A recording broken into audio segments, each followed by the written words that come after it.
Hard to believe, I know, but I used to be 13 once. Long time ago.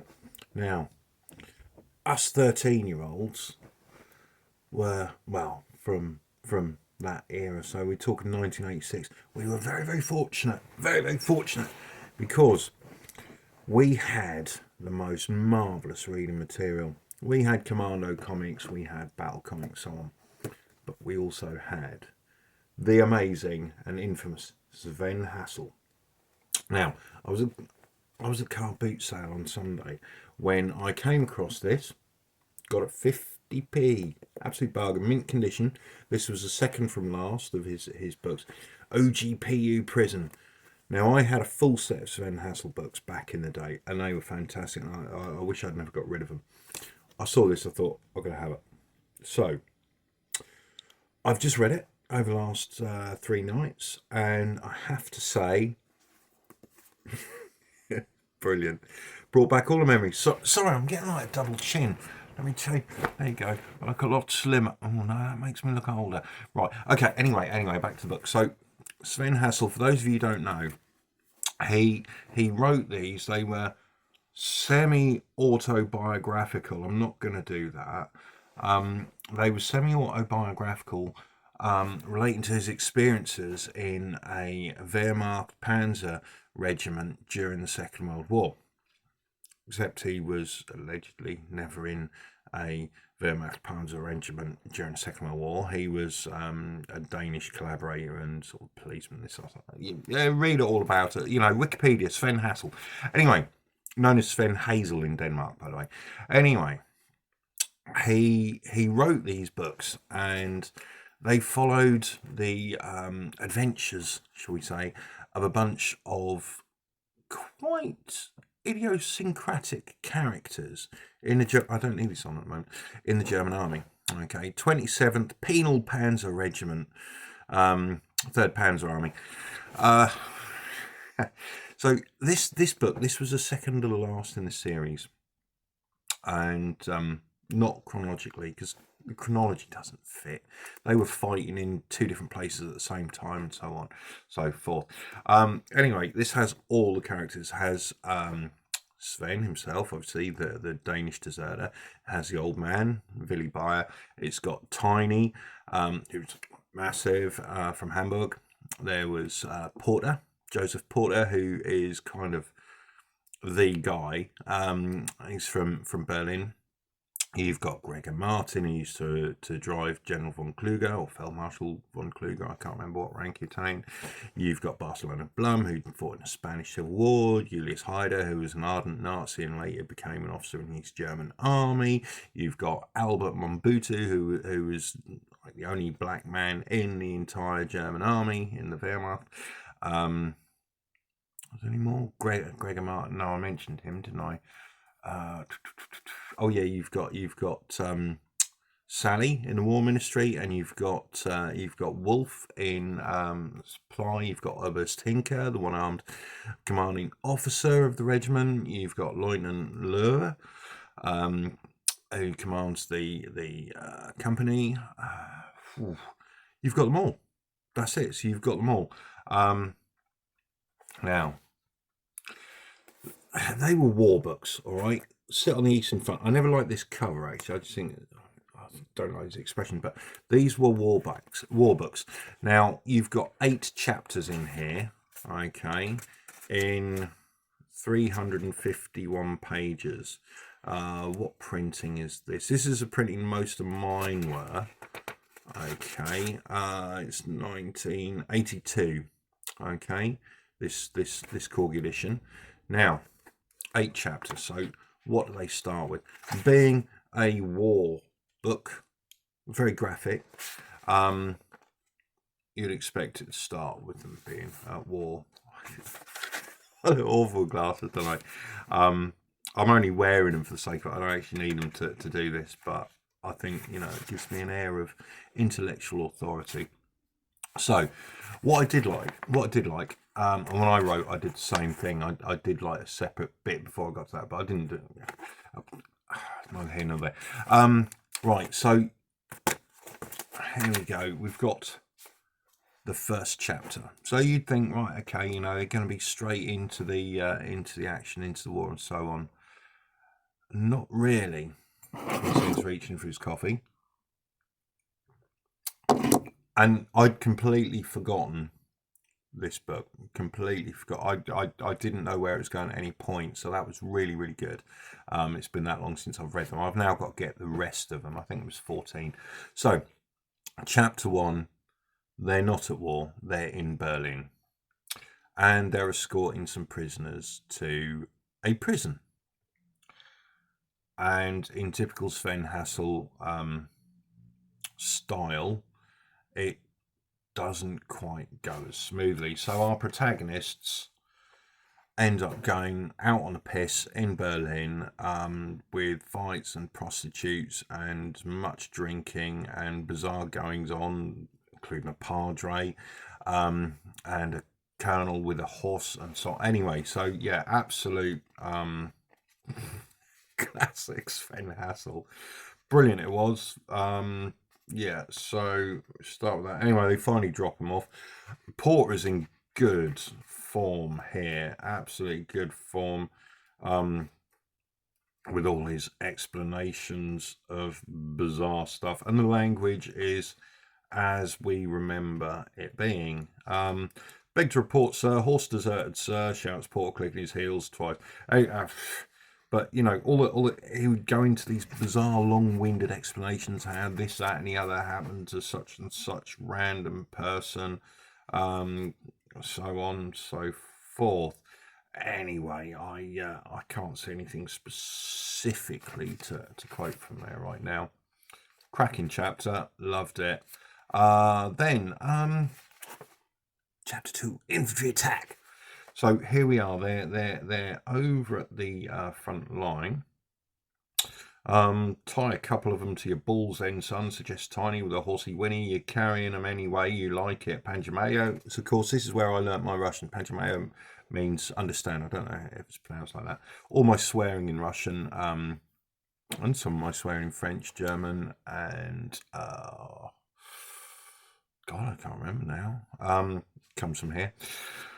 From Sven. Anyway, further down the line, Hyder puffs himself up. He's been given command of a squad, and his Barrack Square syndrome is in full flow. His shouts can be heard far and wide as he chases the squad around. Julius is and always will be a military pig. Il est con.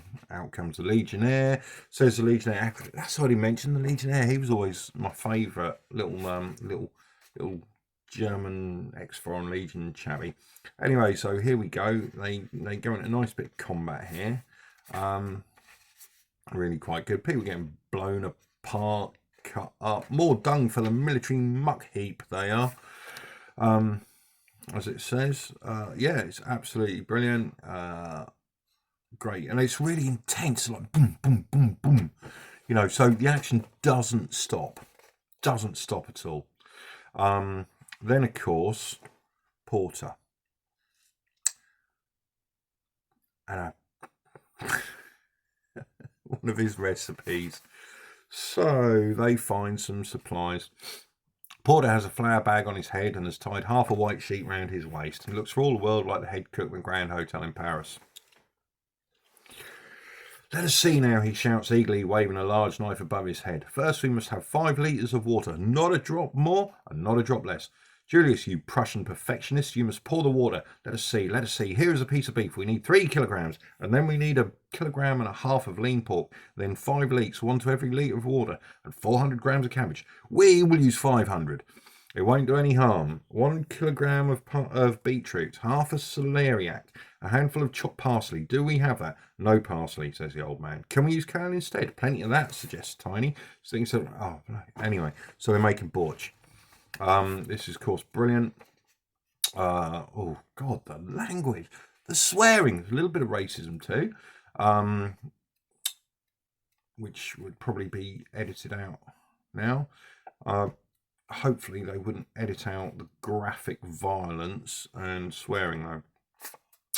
Then number 3, fire controller. So this is like a bit of an interlude, where somebody completely random, never mentioned before, since or either, completely screws everything up, and they end up on the receiving end. So he doesn't synchronize his watch. They're like 8 minutes late setting off the artillery barrage, and obviously this has like severe effects on the attack on the OGPU prison. And then the fighting in the OGPU prison. Now let's see if I can find a nice little bit of extreme violence. So here we go. A little further back, a large shell hits the orderly's dugout. It becomes a boiling cauldron of blood and crushed bone. Shells fall incessantly. Where the flamethrower company was there is now a landscape of smoking holes and smashed material, spattered with human blood. With unbelievable force, the concentrated gunfire plows up the heights. Human bodies are thrown into the air and smashed to unrecognisable messes as they hit the ground. Blah, blah, blah, blah, blah. Yeah, here we go. God in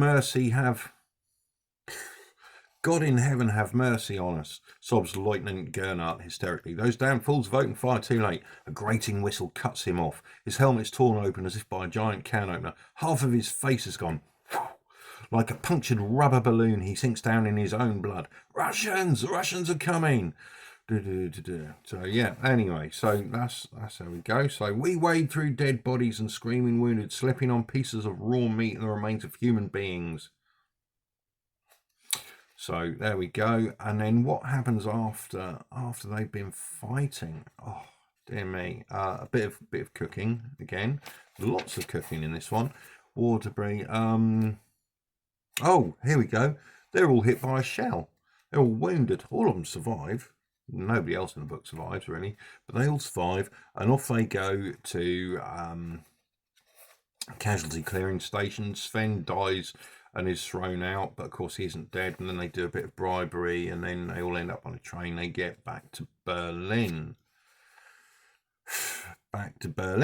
Where Porter is no longer being respected. He's being dissed, man. He's being dissed. He's an 80% man, and they're dissing him.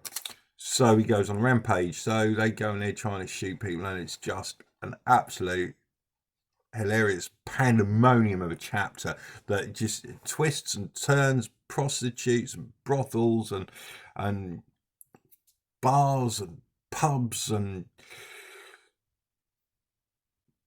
criminals and a dwarf and the sights of Berlin and the War Ministry and Sally and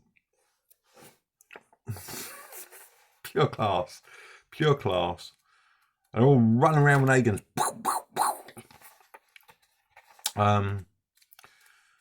Yeah. So next, number 7, the boxing match. Oh my God, this is yeah.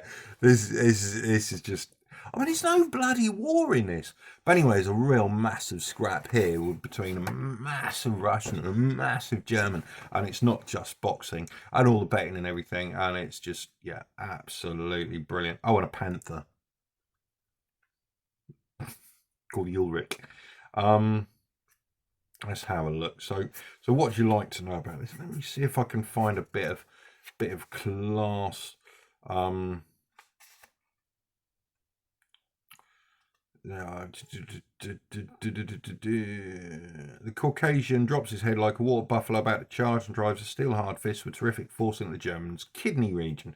The sport lovers scream in furious protest. Naturally, the German's killing left hand goes to work again. As it lands, he emits a short scream. The hand has gone. The noise of its breaking can be heard at the ringside. A thrill of perverse horror runs through the knowledgeable. I mean, it's just so imaginative. There is no doubt now that the boxers have forgotten all about any prior agreement which may have been reached. They go at one another like wild beasts. We ought to have given that Caucasian sod a couple of horseshoes in his gloves, mumbles Tiny worriedly. Then he'd have come certain to have smashed that German bastard's bleeding face in. Hell, curses Porter viciously. We've ruined if that bloody German goes and knocks a Caucasian twit for Burton. He promised, moans Gregor unhappily. He promised to lose. Rotten German lies as usual. Propaganda. Jesus, cries the old man, terrified as the German lands a terrific punch which lifts the Caucasian from the floor and drops him on the ropes. I'll cut your sodding mother's tits off. I'll piss on your grave. Oh, you fucking German shit, you, roars Tiny. That's proper Tiny. Shaking his fist threateningly at the German. Let's cut his crazy head off, suggests Albert, ashen-faced, and send it in a parcel to his wife. Brilliant. So, yeah, the actual wife fight carries on. Then, they end up in a whorehouse again. Tiny ends up with a transvestite, and yeah, then like goes right up to the top to the general. There's a bloody panther on the loose. Then they're back in action. They're finally on chapter 8, 310 with 40 odd pages left. Finally, they're in a tank. They're in a tiger tank now. So they're like proper old bit of Panzer Army fighting, you know, advancing and fighting and driving over people and squashing people, crushing people and all this. The normal stuff. They get hit, they get hurt, they come up with some sort of nonsense. And Wolf turns up and he has a proposition. And that leads into the last book in the series, The Commissar, which I bought. So there's a quick rundown on OGPU Prison. Okay. For those of you who are now watching this and it's rekindled something, I'm very pleased. I thoroughly recommend you go back out and buy some. If you've got some sitting around in the loft you're never going to read and you don't like, and you would like to send them to me, I'll be more than happy to receive them. I'm bidding on some at the moment on eBay, so do not bid on eBay this week for a selection of Sven Hassel books, and bump it up for me, because then I won't be able to tell you about it. All right. So my very best to you all. Red front. All the best to you in my glasses. So, Sven Hassel, OGPU Prison. Brilliant.